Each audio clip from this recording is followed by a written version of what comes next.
师在电子白板上呢，我们在两侧副板上书写的内容，其实它可以实时的同步至中间电子题目当中，保留老师本笔书写习惯的同时，我们也可以实现板书的数据化采集。同时，比如说像针对我写的这样的一个函数的表达式，也能够一键的识别并且去生成相关的函数的图像。像其中的这样的一些常数变量的内容，我们也都支持去进行自定义的调整，来动态呈现它的一个变化过程。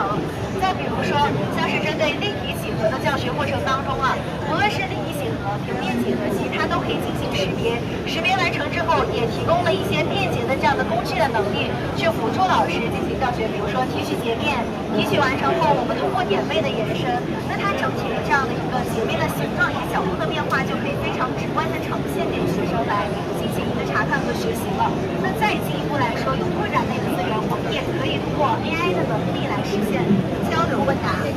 立方体中哪类形列面积最大？像我通过这样的一个语音的交互的形式，它就可以针对我提出的问题去做出相应的解答，并且提供一些动态的资源来辅助我去进行理解和呈现。打开虚拟互动，包括其实在黑板当中，我们目前也是内置了超百种的这样的一个虚拟人物的形象，